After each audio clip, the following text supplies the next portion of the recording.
Hello मित्रों, नमस्कार।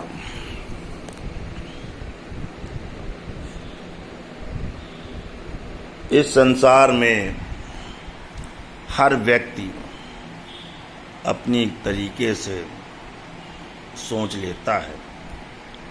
चिंतन की दिशा को ना तो बदला जा सकता है, ना ही प्रभावित किया जा सकता है।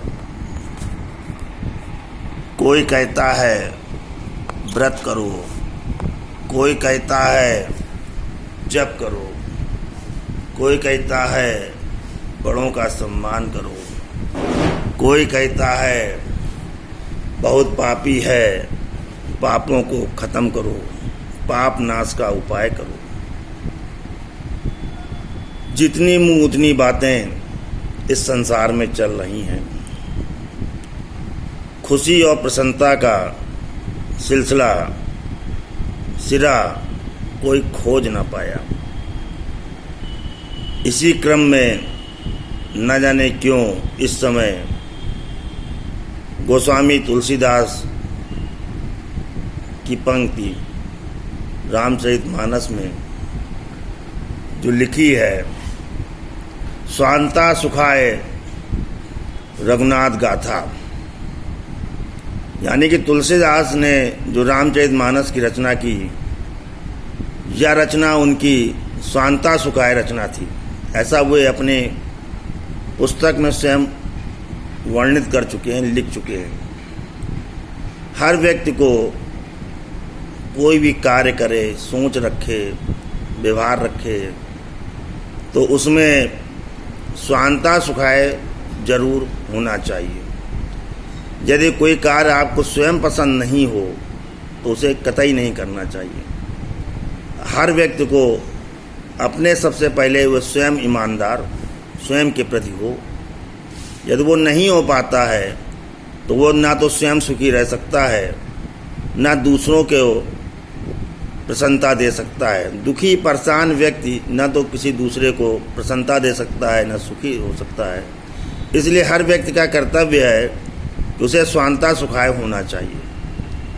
ये हमारा अपना मत है। इस संसार में हर व्यक्ति अपनी बुद्धि से, अपनी सोच से दूसरों को प्रभावित करने की कोशिश में रहता है कि लोग हमारे पीछे हमारा अनुसरण करें। अनुसरण इस संसार में कोई किसी का नहीं कर सकता है। हर व्यक्ति को अपने स्वयं के स्व को जानने का हक है, उसे जानना चाहिए, स्वयं की पहचान उसे होनी चाहिए। और शिक्षा इस कार्य में महत्वपूर्ण योगदान अदा करती है। यदि आप पढ़े लिखे, योग्य, समझदार होंगे तो जाहिर सी बात है कि आप किसी की गुलामी नहीं करेंगे। जब आप किसी की गुलामी नहीं करेंगे तो ये बात किसी को पसंद कहाँ आएगी, कभी नहीं पसंद आएगी। इसलिए सरकारों ने हमेशा से शिक्षा को हाशिए की विषय वस्तु बना के रखा। कभी किसी ने नहीं चाहा कि हमारा समाज पूरा सुसंस्कृत हो जाए, परिष्कृत हो जाए, परमार्जित हो जाए। क्यों? यदि वो हो जाएगा तो हर आदमी अपने हक की लड़ाई लड़ने लगेगा, हर आदमी अपनी मेंटल पीस चाहने लगेगा। भारतवर्ष में तो मनुष्य के 4 पुरुषार्थों के साथ विद्या और ज्ञान को जोड़ा गया और विद्या की सीधी परिभाषा बताई गई। सा विद्या या विमुक्तये, विद्या वो जो मुक्ति प्रदान करे। मुक्ति को मनुष्य के 4थे पुरुषार्थ के साथ जोड़ा गया। धर्म, अर्थ, काम और मोक्ष, ये मानव जीवन के 4 पुरुषार्थ। आज वर्तमान परिप्रेक्ष्य में समस्या कहाँ पैदा हो गई? धर्म के बारे में हमें कोई जानकारी नहीं। वो उस विषय वस्तु को हमने, उस पुरुषार्थ को हमने माइनस कर दिया। अब बचा अर्थ और काम। अर्थ और काम दोनों पुरुषार्थों की जी भर के व्याख्या करा लीजिए। बड़े बड़े ज्ञानी धुरंधर मिल जाएंगे जो इस पर घंटों बोलने की क्षमता रखते होंगे। बोले साहब, रुपया कैसे कमाया जाए, कामनाओं की पूर्ति कैसे हो, उसमें व्यक्ति लगा हुआ है। अर्थार्जन के युग अर्थ युग हो गया। और धर्म, अर्थ और अर्थ के बाद काम, कामनाएं, बुढ़ापा आ जाएगा, आपकी कामनाएं कभी पूरी नहीं होंगी। नए की तैयारी। हर व्यक्ति अपने आप में एक यूनिक पीस है और इस संसार में आया है, वो अपने सत्य की खोज के लिए आया है। इस बात को भारतीय ऋषि मुनियों ने, सनातन धर्म के विचारकों ने पहले से समझ लिया था कि चौथे पुरुषार्थ मोक्ष को यदि हम मनुष्य नहीं साथ में जोड़कर चलेगा तो उसका जीवन अस्त व्यस्त होगा। आज कहीं आप सुबह निकलिए, बूढ़े बाड़े व्यक्ति जो हैं पार्क में टहल रहे हैं, 9 बजे तक घर पहुंचेंगे, तब बहुरिया चाय बना के देगी। होटल में जाके 5 बजे उठ के चाय पी लेंगे, खुमचे वाला आया, वहीं पर नया नाश्ता मिल जाएगा, ब्रेड, मट्ठा पी रहे हैं। अब मालूम नहीं मट्ठा पीना जरूरी है, मतलब इससे दुनिया पी रही तो हम भी पी रहे हैं। सूट कर रहा है कि नहीं कर रहा है पता नहीं, बस भेड़ चाल की दुनिया है। तो एक तरीका का फैशन बन गया। क्यों कि हर जगह एक समस्या पैदा हो गई। हमने अपने सामाजिक दायरे को बहुत ज़्यादा आधुनिक बना के रखा हुआ है।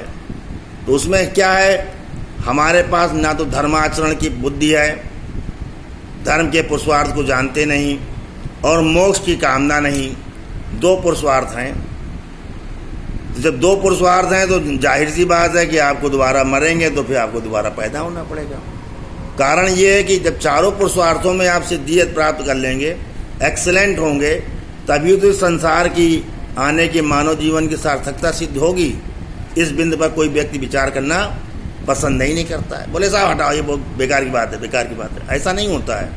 चारों पुरुषार्थों में तालमेल बनाकर चलने से ही जीवन की सच्चाई का अनुभव होता है। Point number 1। पॉइंट नंबर 2, यदि आप विद्यावान हैं तो ज्ञान आपको सुरक्षा प्रदान करता है।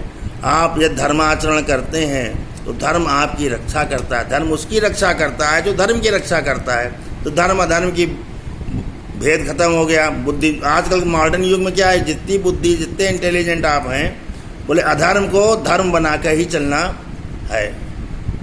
अधर्म जो है उसको धर्म बना के चलने की प्रवृत्ति पैदा हो गई। हम कितने बड़े इंटेलिजेंट हैं, बोले जितने बड़े इंटेलिजेंट है उतने बड़ा मैनिपुलेशन करने में माहिर हैं।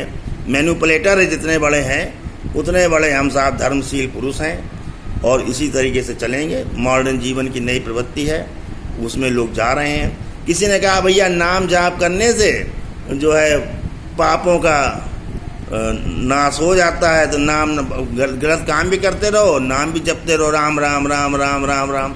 तो क्या हुआ, राम का नाम भी आपने बदनाम कर दिया, उससे भी आपको लाभ नहीं मिला। राम का नाम को जपने जाने कितने ऐसे लोग मिल जाएंगे जो करोड़ों राम नाम का जाप कर चुके हैं, लेकिन उसके बावजूद भी उनके कष्टों की में कोई कमी नहीं आई। क्यों नहीं आई? बोले साहब राम का नाम तो जपा, साथ में बुरी हरकतें नहीं छोड़ी साहब अपनी, और राम के नाम को साहब बदनाम कर दिया। राम नाम के जाप में अपने आप में एक महत्व है, लेकिन फिर भी हम उन 10 नामा अपराधों के साथ जिंदगी जीते हैं जो शास्त्रों में वर्णित हैं कि हम जब 10 नामा अपराधों से मुक्त रहेंगे, उसके बाद राम जपेंगे, नाम जप की महिमा तब फलीभूत होगी, तब हमारे बुरे कर्म संस्कार पाप कट सकते हैं, सुखों की वृद्धि हो सकती है, दुर्गति के शिकार जो हैं उससे मुक्ति पा सकते हैं, सद्गति हो सकती है। मोक्ष तो किसी को नहीं मिलेगा, ये तय है। मरने के बाद दोबारा यहाँ आना पड़ेगा सबको, इसमें कहीं कोई बचत नहीं हो रही है। अब यहाँ पर कुत्ते बन के आओगे, बिल्ली बन के आओगे कि चूहा बन के आओगे, ये पता लगाना बड़ा मुश्किल काम है भाई। ये तो कोई नहीं पता लगा पाएगा। बड़े बड़े सिद्ध ज्ञानी ध्यानी से भ्रमित हो जाते हैं कि भैया जो है कहाँ से कैसे रील घूम गई, पता नहीं लगा। कारण क्योंकि हमने अपने जीवन काल में सतोगुण, रजोगुण, तमोगुण के महिमा को नहीं जाना।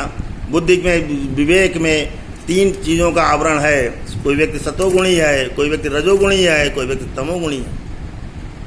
गीता में साफ साफ इस बात का उल्लेख है। जो व्यक्ति सतोगुण में बुद्धि में सतोगुण को धारण करता है और सतोगुण में जिस प्राण को त्यागता है, उसकी मुक्ति नहीं होती, वो उत्तम लोकों की यात्रा करता है। यात्रा का उल्लेख है, स्वर्ग आदि उत्तम लोकों की यात्रा करता है। जो व्यक्ति रजोगुण में मरता है वो दोबारा फिर पैदा हो जाता है।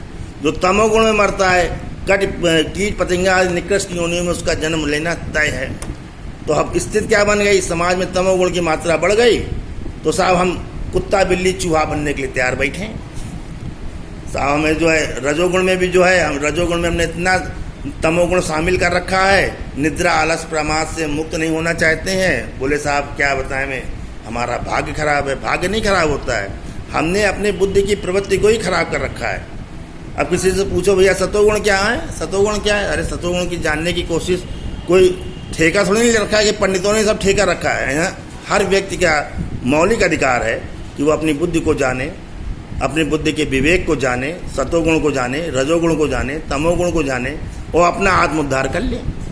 तो तुलसीदास की वो लाइन स्पष्ट हो जाएगी, स्वांता सुखाय रघुनाथ गाथा। अपने जीवन की गाथा भैया स्वांता सुखाय रखो, उसमें भी नहीं हो पा रहा है। समस्याएं उलझन पड़ी हुई हैं, आदमी अपने आप को निपटा ही नहीं पा रहा है। नमस्कार।